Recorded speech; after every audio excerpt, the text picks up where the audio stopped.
حضرت خفاف بن ایما کی صاحبزادی بیوہ ہو کے آ گئی، بچے ساتھ تھے، سر راہ جناب عمر سے ملی اور مل کے کہنے لگی حضور میں اس صحابی کی بیٹی ہوں جنہوں نے احد والے دن اپنے بیٹے کے ساتھ مل کے معاشرہ کیا تھا، بچے میرے یتیم ہو گئے ہیں، میں بیوہ ہوں۔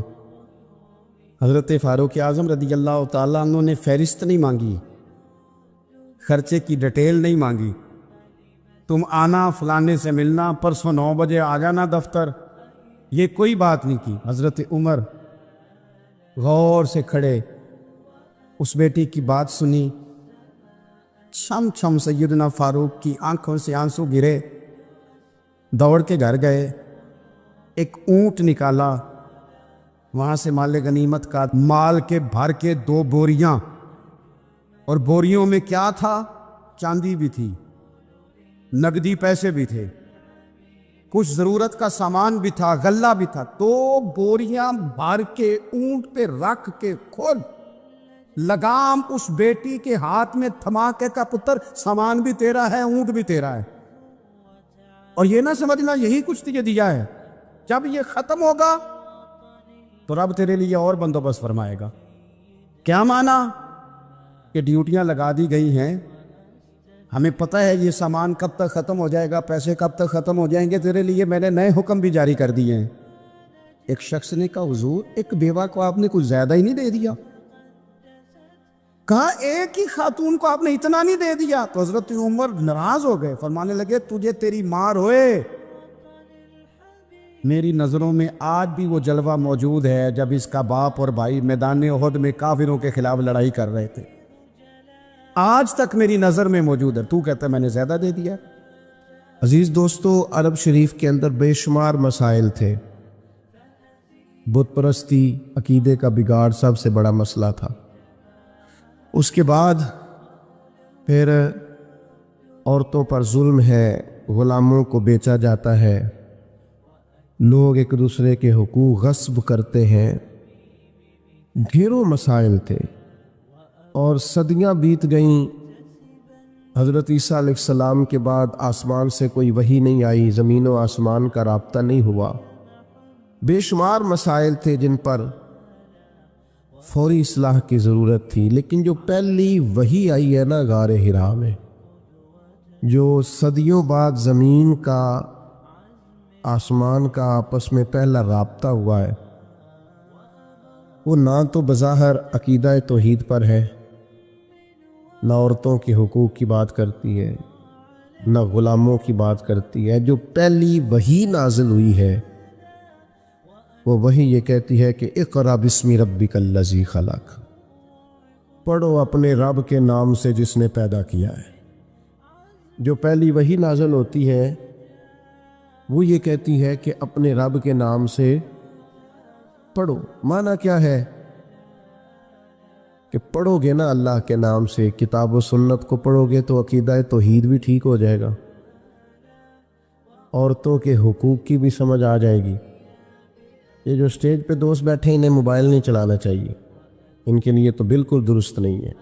اللہ سلامت رکھے آپ حضرات کو۔ توجہ تقسیم ہوتی ہے نا، سامنے والے تو آپ کو دیکھتے ہیں، توجہ تقسیم ہوتی ہے، آپ مہربانی فرمائے صرف سنیں، نیچے چلے بیٹھے ہیں، ان کا معاملہ ہو رہا ہے۔ بھائیوں، پہلی وحی جو نازل ہوتی ہے وہ علم کی بات کرتی ہے۔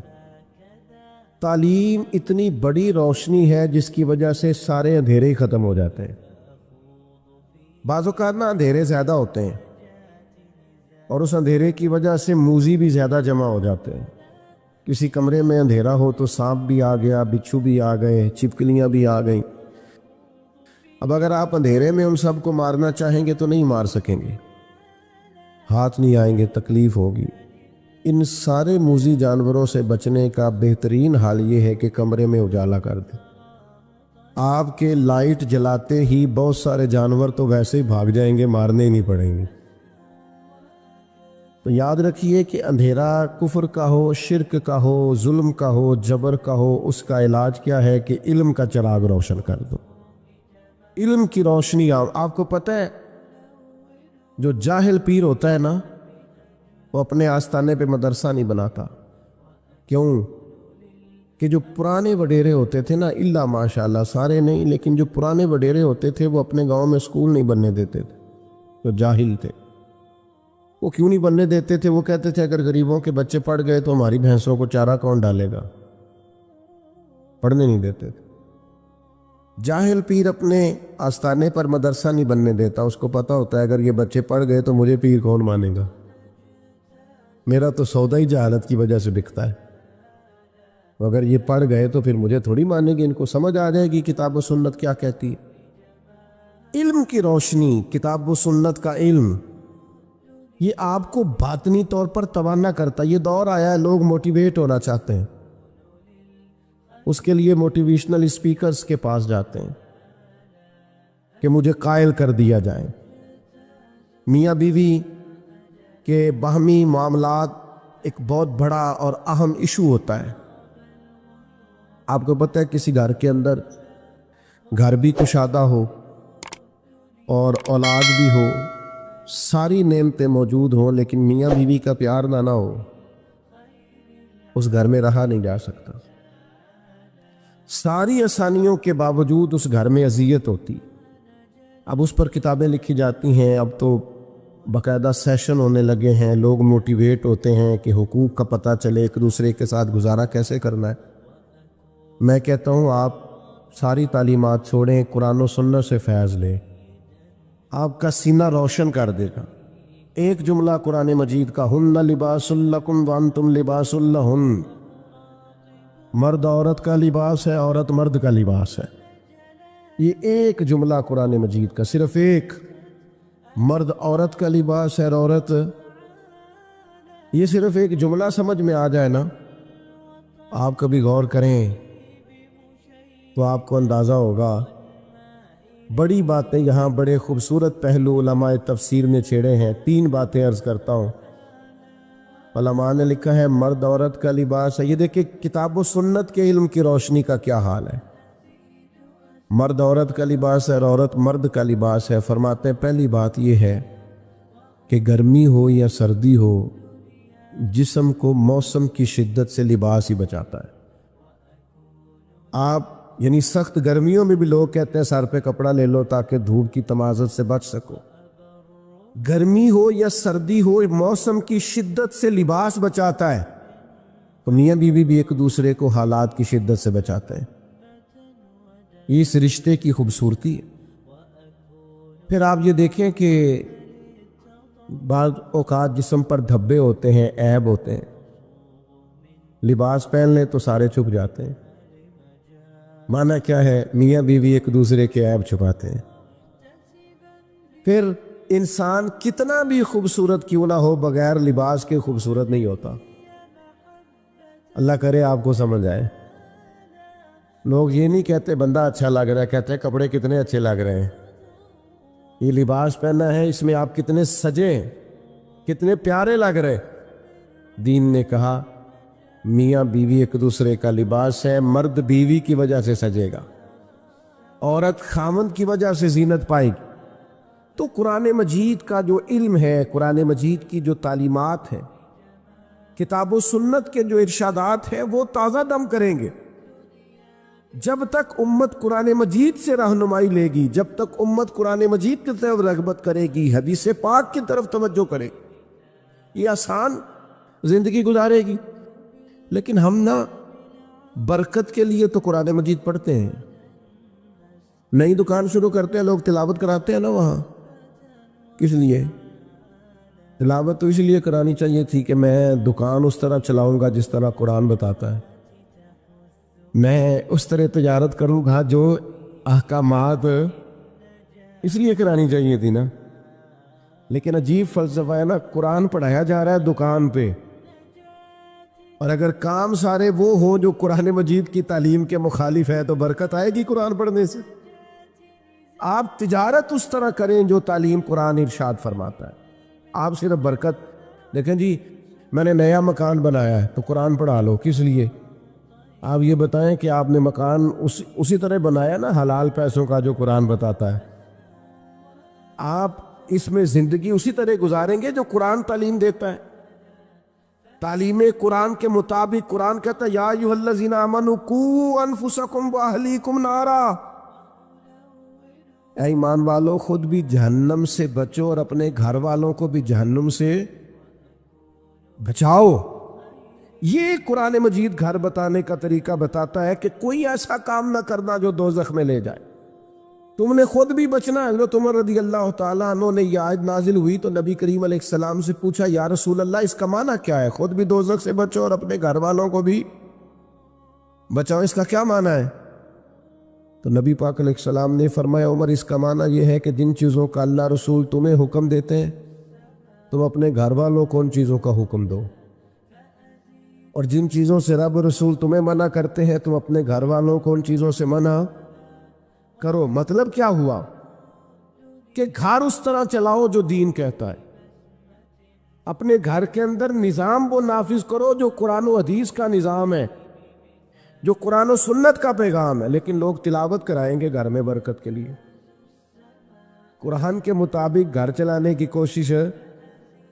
صحابہ کا یہ طریقہ تھا کہ قرآن و سنت کا جو حکم انہیں ملتا تھا اس پر عمل کرتے تھے۔ ہمارے ہاں بڑی برکت ہوتی ہے ماشاءاللہ جی، تلاوت ہو جائے پہلے، اللہ خیر کرے، سیاسی جلسوں میں بھی پہلے تلاوت ہوتی ہے، بعد میں ترجمہ بھی ہوتا ہے۔ او خدا کے بندے ان سے پوچھ کہ تلاوت اور ترجمے کی حد، اور پتہ نہیں کس بیماری کا نام ہے جمہوریت، اور کس خاص افہیم کا نام لوگوں نے رکھ لیا ہے جمہوریت، نہ کسی جماعت میں ہے نہ کسی جگہ ہے، اور پتہ نہیں اسلام تو کسی جمہوریت کا قائل نہیں، اسلام تو خلافت کا قائل ہے۔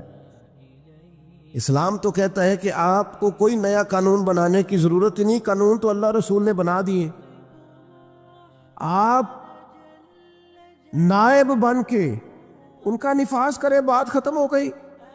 اور لوگ اپنا اپنا چورن بیچتے ہیں، اور قوم کو وہ جس زمانے میں غالباً 97 میں یا 99 میں ایک حکومت بدلی تھی، تو میں صبح صبح ایک جگہ پہ اخبار پڑھ رہا تھا تو ایک بابا جی ناشتہ بیچا کرتے تھے۔ میں نے ان سے کہا آپ کو پتہ ہے رات کی حکومت بدل گئی؟ کہنا پتر جیڑا مرضی آوے، میں تے مزدوری کر کے روٹی کھانی، سانوں تے حکومتاں نہ کدے کوئی فائدہ نظر، محنت کرتے ہیں تو کھاتے ہیں، کہیں نظر نہیں آتا یہ معاملہ کیا ہے۔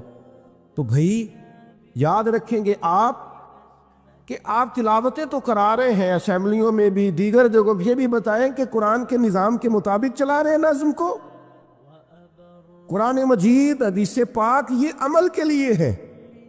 ہمارے ہاں جلسے ہوتے ہیں، کتنے گھنٹے کی تقریر ہوئی؟ 3 گھنٹے کی۔ کتنے گھنٹے کی تقریر ہوئی؟ 2 گھنٹے۔ کتنے گھنٹے کی تقریر ہوئی؟ 1.5 گھنٹے کی۔ اب ساری تقریر چھوڑیں، 5 منٹ اس جو تقریر ہے اس میں سے 5 منٹ والی تقریر پہ عمل کریں، جو بتایا گیا اس میں سے 5۔ میں ایک جگہ پہ بیان کے لیے گیا تو گفتگو میں نے کی، میں آ گیا، اگلے سال وہ دوست پھر آگے کہنے لگے پچھلے سال آپ نے 25 منٹ تقریر کی تھی، عید کی لمبی کیجئے گا۔ میں نے کہا 25 منٹ والی پہ عمل ہو گیا؟ اگر تو 25 منٹ والی پہ عمل ہو گیا تو چلو اس دفعہ 40 منٹ کر لیتے ہیں، لیکن اگر ہم نے قرآن و حدیث کو بھی معاذ اللہ کانوں کے ذائقے کے لیے رکھا ہوا ہے، کیا بات کی، بڑا مزہ آیا ماشاءاللہ، وہ عمل کم کرنا۔ صحابہ کرام نے کتاب و سنت کو لیا تو وہ سمجھتے تھے یہی تعلیمات نجات ہے، جو حکم آیا عمل کیا۔ اللہ نے فرمایا لن تنالوا البر حتی تنفقوا مما تحبون، تم ہرگز بھلائی کو نہیں پہنچو گے جب تک اپنی پیاری چیز خرچ نہ کرو۔ آیا بل اللہ مولاکم، فرمایا بلکہ اللہ تمہارا مولا ہے، وَهُوَ خَيْرُ النَّاصِرِينَ، اور وہ بہترین مددگار ہے۔ وہ جو رب تمہارا مولا ہے وہ بہترین مددگار ہے، اور اگر وہ مدد کرے تمہاری، سورہ آل عمران میں آگے جا کے ارشاد فرمایا اگر اللہ مدد کرے تو پھر تم پر کوئی غالب نہیں آ سکتا، اور اگر وہ تمہاری مدد چھوڑ دے تو پھر کوئی تمہاری مدد کر سکتا؟ کوئی مدد نہیں کر سکتا۔ بدر کی جنگ بھی اور فتح مکہ بھی رمضان المبارک میں ہوا ہے۔ میں دونوں پر غور کر رہا تھا تو ایک نیا مضمون میرے ذہن میں آنے لگا۔ بدر کی جو جنگ ہے اس میں بھی ایک عجیب انقلاب آیا ہے کہ 313 نے 1000 سے مقابلہ کیا، اور جن 1000 سے مقابلہ کیا وہ اسلحے سے لیس تھے، اور یہ جو 313 ہیں ان کے پاس 6 زرہیں 8 تلواریں چند گھوڑے، لیکن اللہ نے کامیابی دی تو خود رب نے بیان کیا کس طرح دی، فرمایا وَلَقَدْ نَصَرَكُمُ اللَّهُ بِبَدْرٍ وَأَنْتُمْ أَذِلَّةٌ۔ وہ کامیابی اس طرح ملی ہے کہ رب نے تمہاری مدد کی تھی، تم تو کمزور تھے، اللہ نے بدر میں تمہاری مدد کی، تم جیت گئے۔ وَلَقَدْ نَصَرَكُمُ اللَّهُ بِبَدْرٍ وَأَنْتُمْ أَذِلَّةٌ، اللہ نے بدر میں تمہاری مدد کی، تم تو کمزور تھے۔ پھر فتح مکہ نصیب ہوئی تو اس میں بھی بہترین منصوبہ بندی نبی پاک علیہ السلام نے فرمائی، بہترین حکمت عملی حضور نے اپنائی، لیکن ہمیں جو اللہ رسول نے بات سمجھائی وہ کیا ہے؟ اذا جاء نصر اللہ والفتح، فرمایا جب اللہ کی مدد آئی اور فتح نصیب ہو گئی۔ یہ اللہ نے مدد فرمائی تمہاری، یہاں بھی فتح مکہ بھی اللہ کی مدد سے، جنگ بدر بھی اللہ کی مدد سے۔ وہ جو مدد ہے اللہ تعالیٰ کی، جب وہ ہم یہ کرتے ہیں کہ ہم اپنی ساری زندگی سیاست کی نظر کر دیں، ہماری سیاست صرف ملک میں نہیں ہوتی، ہماری سیاست خاندان میں بھی ہوتی ہے، ہم گھر کے اندر بھی سیاست کرتے ہیں، ہم کسی خاص طریقے سے لوگوں کو اپنے پیچھے چلانا چاہتے ہیں، ہم ایک خاص اسلوب اختیار کرتے ہیں کہ لوگ ہمارے پیچھے چلیں۔ اس کا نقصان ہمیں یہ ہوتا ہے کہ سیاست جو ہوتی ہے یہ شطرنج کے ہیر پھیر کی طرح ہوتی ہے، تو اس کے راز بڑی جلدی کھلنے لگ جاتے ہیں، پتہ چل جاتا ہے کہ بندہ مخلص نہیں تھا، سیاست کر رہا تھا، طریقے سلیقے سے اس نے جوڑ کے رکھا ہوا تھا۔ ہم ہر جگہ سیاست کے بل بوتے پر چیزوں کو لے کے چلنا چاہتے ہیں، سیاستیں ناکام ہو جاتی ہیں، سیانے لوگ فیل ہو جاتے ہیں، بچتا صرف وہی ہے جس کے پیچھے رب تعالیٰ کی مدد شامل حال ہوتی ہے۔ اپنی زندگی کے اندر ہم جو کچھ بھی کر رہے ہیں، جس شعبے سے بھی ہمارا تعلق ہے، آج ہم نے اس بات پہ غور کرنا ہے کہ پہلے تو یہ غور کر لیں کہ جو کام ہم کر رہے ہیں کیا وہ کام ایسا ہے کہ اس میں اللہ کی مدد ہمیں ملے گی؟ اگر آپ کوئی معاذ اللہ ناجائز کام کر رہے ہیں، فعل حرام کا ارتکاب کر رہے ہیں، تو اس میں تو مدد الہی آئے گی نہیں۔ پہلے تو یہ دیکھیں جو کر رہے ہیں وہ کام مدد الہی والا ہے، اور اگر اللہ تعالیٰ کی مدد والا وہ کام ہے پھر اس پر غور کریں کہ کیا ہم نے مالک سے مدد کا سوال کیا ہے، ہمیں مدد میسر آ رہی ہے۔ وہ میں نے بزرگوں سے ایک بات سنی تھی، وہ بڑی یاد رہ گئی۔ وہ فرمایا کرتے تھے قابلیت بھی بڑی چیز ہے لیکن قبولیت سب سے بڑی چیز ہے۔ قابل ہونا بھی بڑی بات ہے لیکن زیادہ بڑی بات یہ ہے کہ اس کی بارگاہ میں قبول بھی ہے کہ نہیں۔ اپنی زندگی میں اللہ کی مدد کی طرف بڑھیں، مالک کی مدد کا حصول اختیار کرنے کی کوشش کریں، اللہ کے ساتھ اپنے آپ کو جوڑیں۔ اگر اللہ کی مدد نصیب ہو، یہ جو ہم جتنا ڈرتے رہتے ہیں، سہمے رہتے ہیں، پریشان رہتے ہیں کوئی کیا کر دے گا، ہمارے ہاں نا ہر شعبے میں معاذ اللہ ایک مافیا ہے، الا ماشاء اللہ۔ وہ مافیا کہتا ہے میرے ساتھ ملو گے تو میں چلنے دوں گا، ورنہ میں نہیں چلنے دوں گا، مارکیٹ میں آ ہی نہیں سکتا فلانا بندہ کیونکہ یہاں ہمارا قبضہ ہے۔ اور میرے بھائی پھر بہت سارے لوگ جن کی نیتیں اور ارادے بڑے اچھے ہوتے ہیں شروع میں، وہ بھی اس مافیا کا شکار ہو جاتے ہیں اور ان کے رنگ میں رنگ جاتے ہیں۔ یاد رکھنا، کسی شخص کی بلیک میلنگ کا کبھی شکار نہ ہونا، کبھی کسی کی میٹھی اور مسجع مکفہ باتوں کا شکار نہ ہونا۔ کوئی کیا کر سکتا ہے اگر اللہ مددگار ہو تو؟ جس کو رب کریم اٹھانا چاہے اسے کوئی گرا سکتا ہے؟ ہم یہ ڈرے ڈرے سہمے پریشان فیصلہ کرنے کی طاقت نہیں، مجھے چلنا چاہیے کہ نہیں، اٹھنا چاہیے کہ نہیں، کرنا چاہیے، اٹھ باندھ کمر کیوں ڈرتا ہے؟ پھر دیکھ خدا کیا کرتا ہے۔